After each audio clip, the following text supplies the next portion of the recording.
Welcome back to another episode of the Remade Life podcast. In this episode, I'm talking about a concept and real experience that is common for people experiencing autoimmune disease, but that they might not even be aware of what it is. Exercise intolerance. You mean like lactose intolerance? Yes. I'm Coach Dani.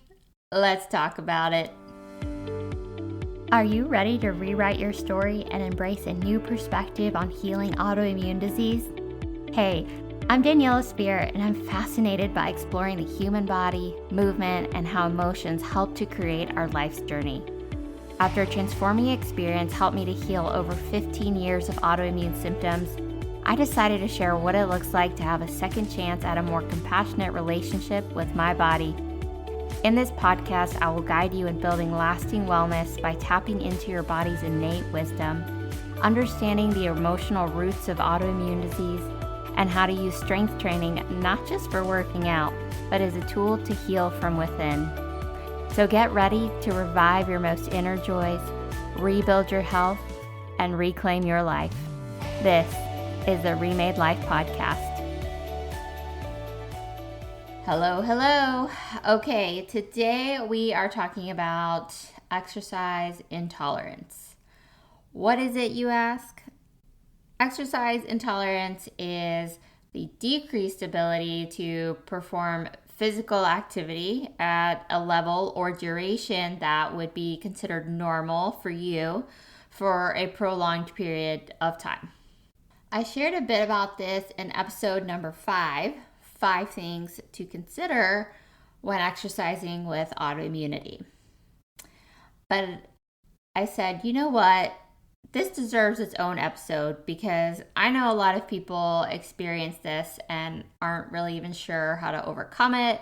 And there are others who are just struggling and beating themselves up and don't even realize that they are experiencing it. So I feel it's worth expanding on the conversation.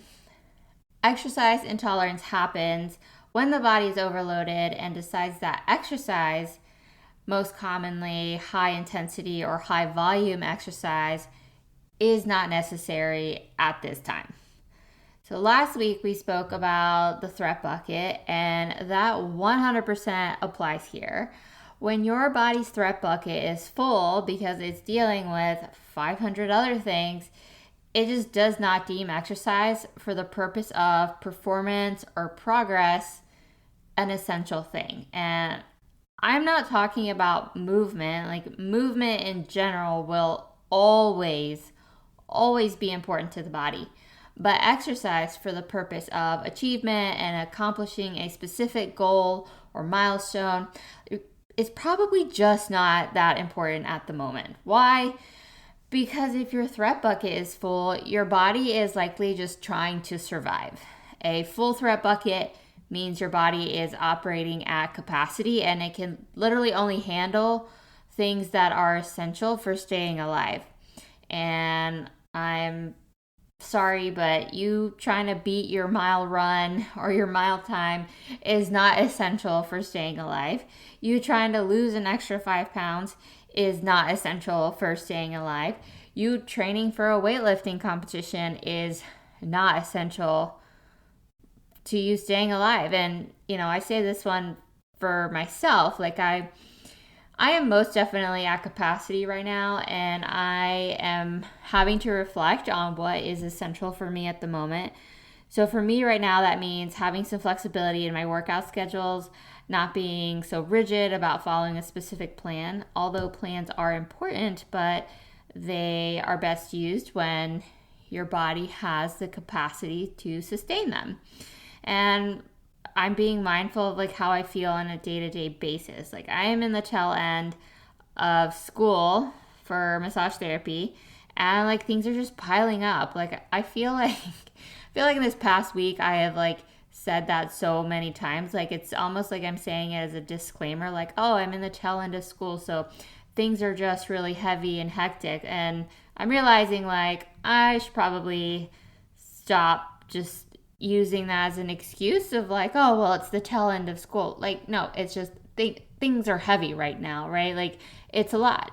Becoming licensed is important to me, but it does take up a huge amount of real estate in my bucket/brain. So I sort of just have to make decisions about what is important right now. And strength training to me is always, always important in my book. And you know that. If you know me, you know that. But for a short period of time, like right now, school is taking a priority over performance training. I'm still working out. I'm just not trying to meet any specific goals at the moment because right now, getting licensed and passing my final exam is most important. But anyways, this is about you, not me. Exercise intolerance. So it can manifest in a couple of different ways.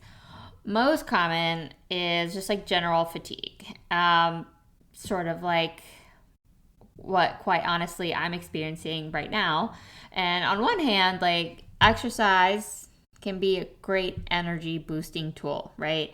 But on the other hand, exercise can also be even more depleting if your energy is already being drained by other things in life. So like work, school stress, family stress, unaddressed anxiety, a busy lifestyle without rest. And, we talked about this at school too, that like, stress can be good for the body, but it is when there is stress without interruption that it becomes unhelpful to the body. So again, when your threat bucket is at capacity and there's no active process of taking things out of your threat bucket, it just gets fuller and fuller. Your body is just operating in survival. That's that fight or flight sympathetic mode. And when the body isn't given time to come out of that exercise, which is again like what is considered additional movement outside of like your regular day-to-day activities of like walking in general, right? So exercise, that gets put on the back burner, and rather than being something that is helpful for you, it can in some ways be harmful, and it can contribute to you staying in sympathetic mode. Another way that exercise intolerance can show up is in a decrease in performance. And maybe you don't necessarily feel a general sense of fatigue, but when you're at the gym, you just notice that you don't have a lot in the tank. You either like get tired faster, or you just move slower, or you're having a hard time lifting as much as you were doing before. Your like reaction times are slower, like your performance is either stalling or decreasing. And keep in mind that this is not the same as plateauing in your progress. It can be, but not all plateaus are signs of exercise intolerance. Plateaus can happen when you're not challenging yourself enough, but you still have capacity for more, or you've been doing the same thing for a long time that your body just adapts to that stress and it no longer serves as like a necessary stress for you to progress. But again, in that sense, your body can hold capacity for more. It has the space for more. Whereas with exercise intolerance, you're not progressing and might actually be regressing because your body just does not have the capacity or room to progress. Like there's just no resources there. When you're experiencing heightened autoimmune activity for various reasons, and remember that autoimmune disease is an immune response to an overload of inputs, and overload from the environment, both internal and external. So when you are experiencing heightened autoimmune activity, likely because you are overstimulated, as in like not getting adequate rest, you have a lot on your plate, or your body is just receiving too many inputs from the food you're eating or not eating. Maybe you're experiencing dehydration and aren't aware of it, or even your self-talk and like high expectations for yourself. Maybe it's from the products you use, or the air quality, or the water quality, or just general stress around you. Your body is trying to address all of these other things that, again, like exercise no longer becomes something that is essential for it to stay alive.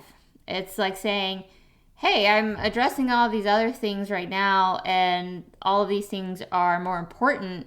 So I just cannot tolerate stress at this time. I should say I cannot tolerate exercise at this time. So let's address what is important and get back to the exercise at another time, right? Like that is what your body is trying to tell you when you start experiencing these like signs of exercise intolerance. And then another way that exercise intolerance can show up is in extreme pain, nausea, or even vomiting after you exercise. And like that is how you know your body does not want you to exercise. Like you know your body is definitely telling you to get some rest, right? And this is important to address because there is this mentality of the no pain, no gain. And, to be fair, I feel like, especially in like the online community, there's been a lot more conversations around the no pain, no gain mentality in fitness. But I think that there is still a lot of this within what's considered hustle culture, or certain influencers that are just, all about the grind and the hustle and just telling you to like, you experience discomfort. If you don't feel discomfort, you're not progressing.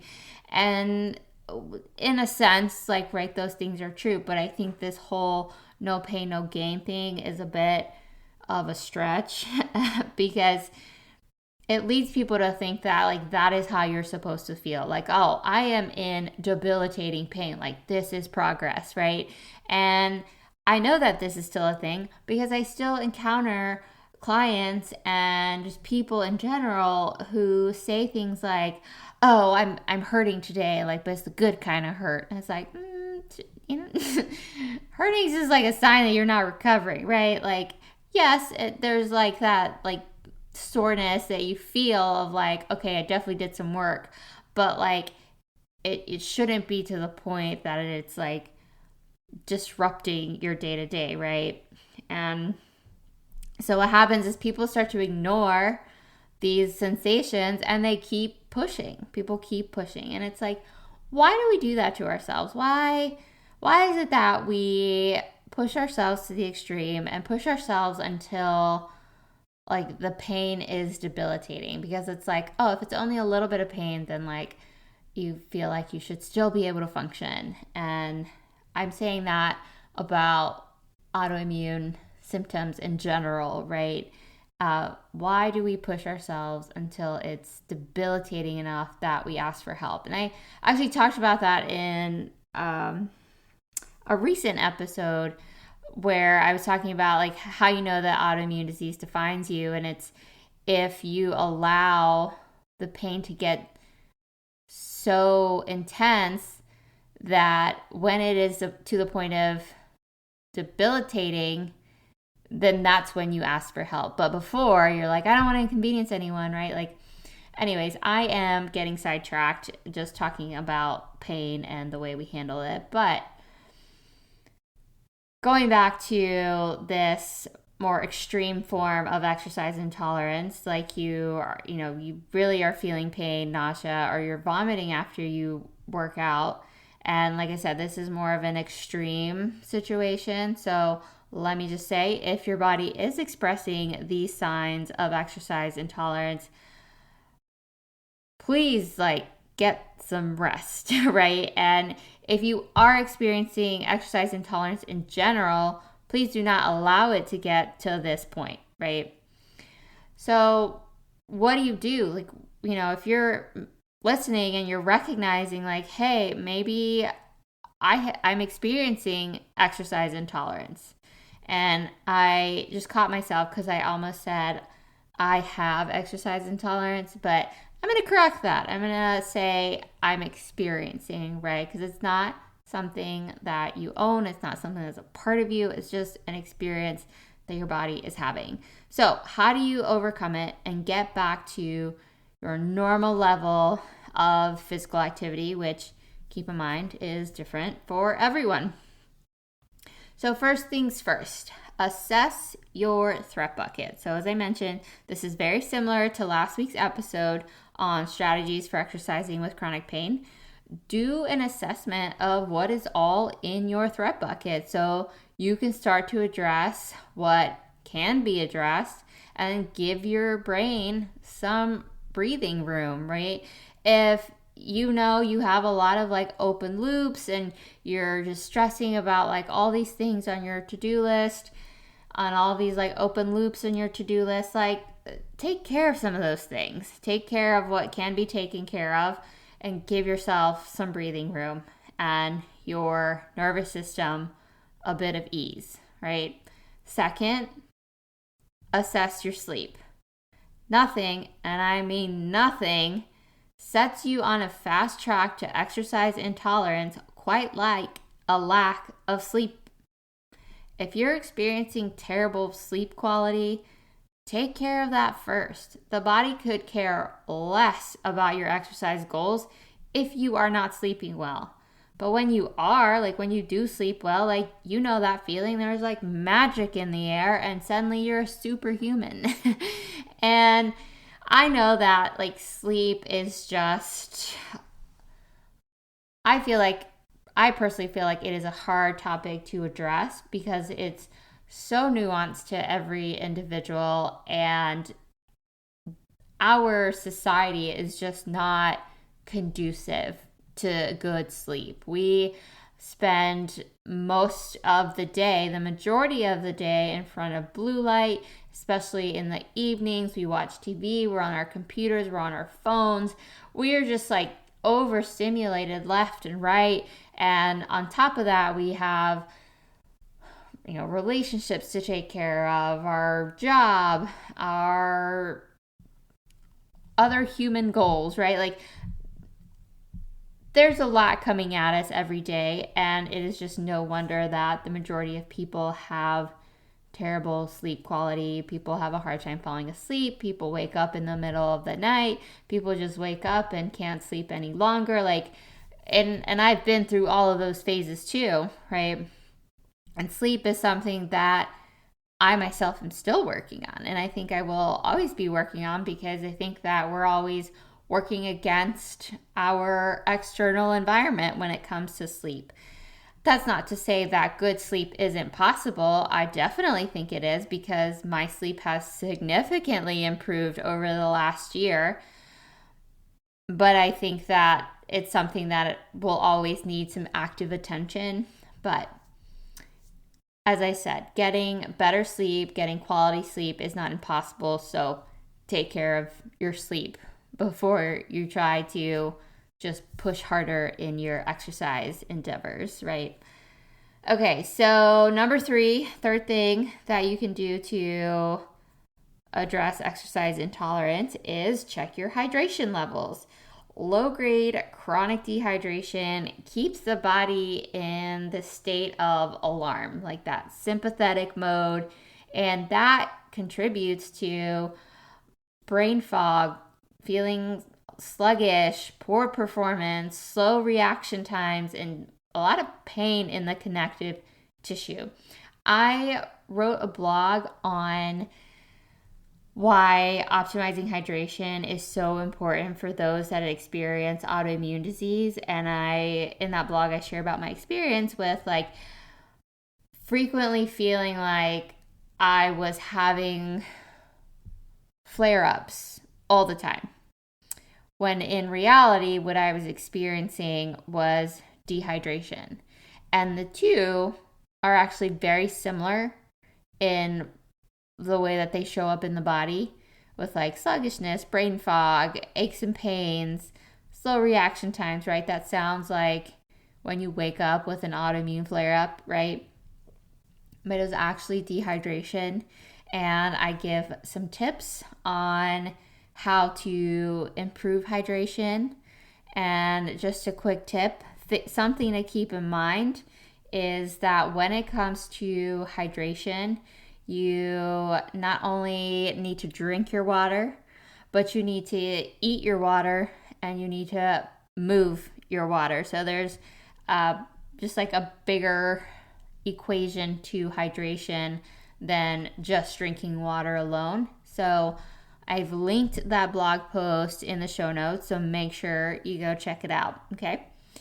All right, next thing, what can you do to help address exercise intolerance? Scale back on the frequency and intensity. So instead of like 3 or 4 times a week, maybe try 2 to 3 times, or maybe even 1 to 2 times. And when you do go to the gym, scale it back. Instead of 4 to 5 sets of something, try 2 to 3 sets, right? Instead of working at 90 to 95% capacity all the time, scale back, like way back, like 65 to 70%. And of course, those percentages are really just based on your own perceived exertion. So really only you can decide what feels like 65 to 70% versus 90 to 95%. But either way, it is important that you scale back that intensity. And I know that that can be hard for my very type A competitive people, because you're like, I'm at the gym, I want to feel like I'm doing some work, and I want to sweat, right? It can feel really hard to scale back, and it can feel like you're not really doing anything, and you might get into that headspace of like, what's the point of this? But the point is that your body is just asking for rest. Simply put, your body is wanting extra rest. And that doesn't have to be complete and total bed rest here, but more rest than you are currently giving it. The more that you rest when it's needed, the more you will increase your tolerance to exercise back up. So that like tolerance starts to go back up because you're allowing room for that body to recover. And sometimes just even changing up the modality of what you're doing will also help to give your body a rest from your regular practice. So if you enjoy really long runs, try reducing your mileage and instead adding in some like very simple body weight exercises or just very low resistance training exercises. Whereas on the flip side, if you are like typically like hit the weights and are experiencing exercise intolerance, like maybe try incorporating some very light steady state cardio and some yoga, some additional mobility. Just try something different than what you normally do. Yeah. And then next, number 5, implement more restorative days. So days where instead of your usual workout, you are implementing yoga or mobility, or you go get a massage, or maybe you do like a hot like steam bath. Maybe you focus on lymphatic drainage for that day. Really, any sort of movement that moves the entire body but is different from your usual workouts, like light to moderate intensity walks. Maybe you instead do like a foam rolling session with a little soft tissue work. Or has anyone tried yoga nidra? So this is like yoga that's like solely focused on relaxation and breathing. So you're just really just laying there. So it's like more of like exercise for your mind, right? And also, let's not forget about fueling well, which is not only beneficial on restorative days, but literally every day. This is a huge contributor to exercise intolerance. Like when you're not eating well enough, when your body is just trying to operate on minimal support, minimal fuel, like that is also a fast track to experiencing exercise intolerance. So make sure you're also fueling up. And number 6, implement restorative exercises within your workout. So mobility within your workout session. So this was something that was huge for me when I was learning more about what approaches to strength training would work best for those with autoimmune disease. And I was doing a lot of that testing on myself. So pairing a strength movement or a strength exercise with a mobility exercise was like an added built-in rest into the workout. So why did this work so well? My theory is that for those experiencing autoimmune disease or symptoms, their systems are like so overloaded that the added rest, but also the added support for connective tissue and lymph drainage, because when you do mobility, you're moving through your joints, and because we have a lot of lymph clusters at our joints, it's also super helpful for lymph drainage. So that added support for the connective tissue and the lymph, I think, was really beneficial in supporting my healing from an overloaded and taxed system. And that theory has worked well for me. That theory has worked well for my clients. And so if you are experiencing exercise intolerance within your strength training workouts, like, try switching out some of your strength exercises for some mobility exercises.